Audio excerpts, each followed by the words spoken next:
This is Mencari, Australia. Breaking news.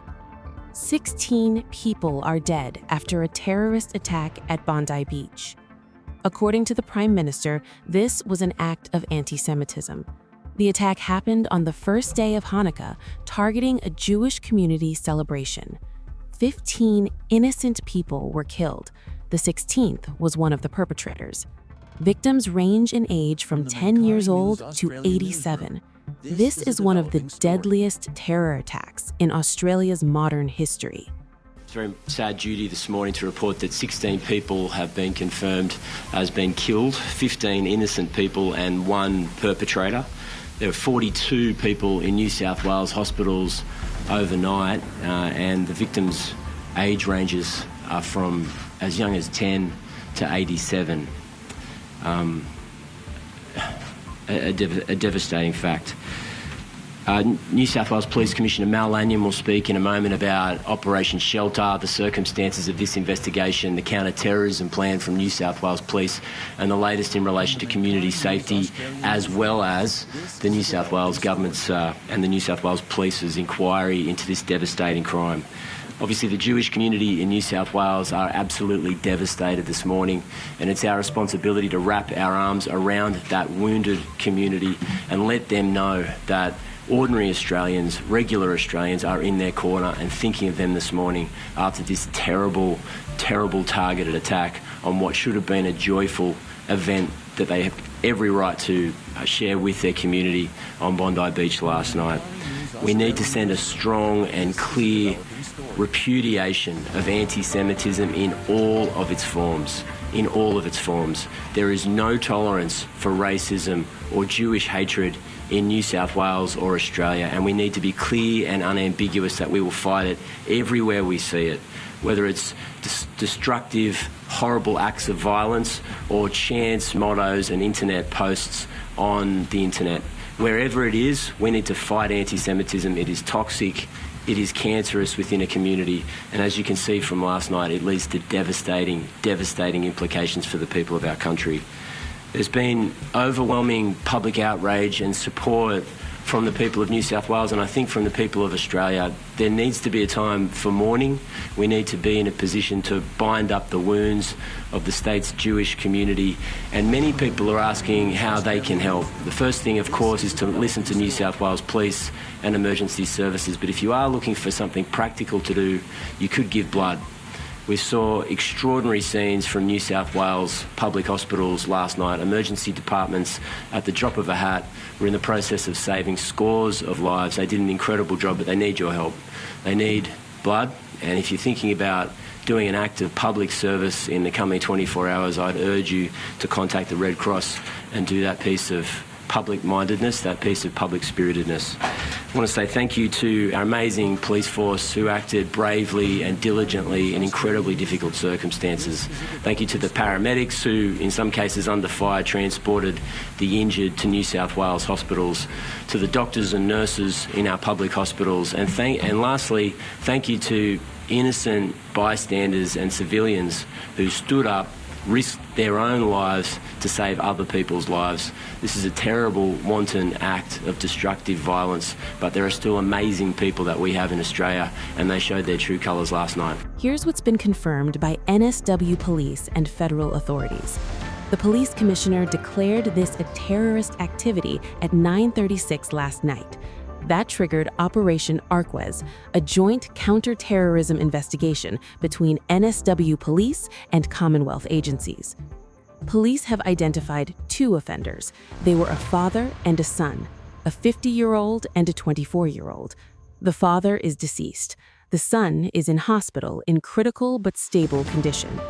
According to the commissioner, the 50-year-old held a legal firearms license and had 6 registered firearms. What else we know? 2 improvised explosive devices were found at the scene. Police say they were active but rudimentary, and they've been rendered safe by bomb disposal teams. 42 people are currently in NSW hospitals. 2 of them are police officers in critical condition who, according to the Premier, stepped into the breach and potentially saved countless lives. Officials have confirmed they are not looking for additional offenders. This appears to have been a planned attack, not something spontaneous.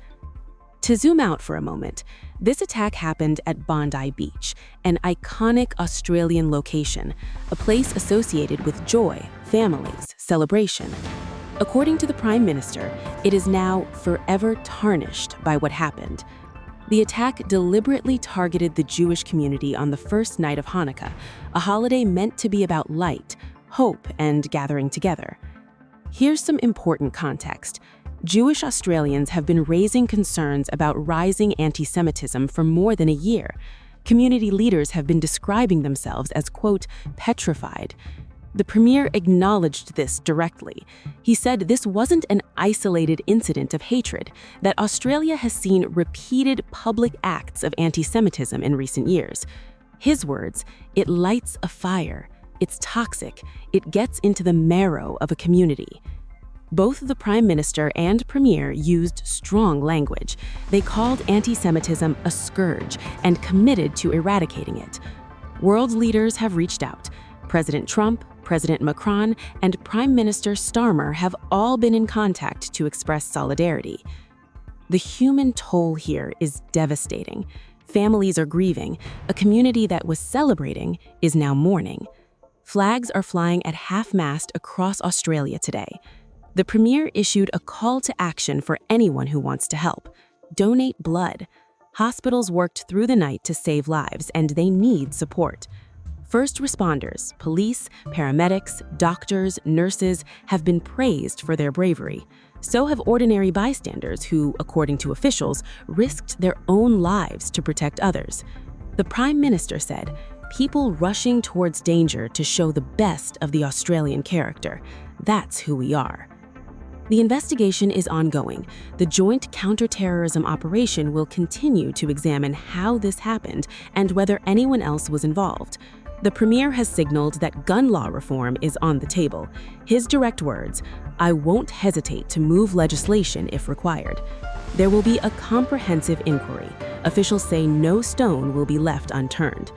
We'll continue to update you as more information becomes available. For now, if you're in the Jewish community or if you know someone who is, check in. This is a time to come together. Stay safe. We'll be back with more. You've been listening to Flashwire, powered by Mencari.com, where facts still matter and stories still mean something. If you believe in independent journalism with impact, hit subscribe and share this episode. Your support keeps truth alive. Breaking. Verified. Australian. When the story breaks, we don't wait. We verify, explain, and bring you the facts straight from the source. Now, Optus has clearly failed here. Optus have failed to put safety first. Company Optus and its parent company Singtel offer commercial discussions based as friends and trusting. And part of our discussions, informally as well as the whole formally, world came has together, been to be honest. So many countries that you wouldn't have even thought of it, they came together. The world has come together. Now, we do need to draw a line in the sand when it comes to the protests that we continue to see in this country. The Flashwire is your rapid response breaking news podcast, a stripped down, adrenaline-paced bulletin that drops minutes after major stories break. It's designed for listeners who want accuracy and speed, not noise. Think of it as the audio equivalent of a newsroom's red alert light turning on. Each episode runs under 5 minutes, short enough to drop between scrolls, but packed with verified updates, eyewitness info, expert sound bites, and a forward look at what happens next. No spin. No filler. Just what you need to know and what comes next.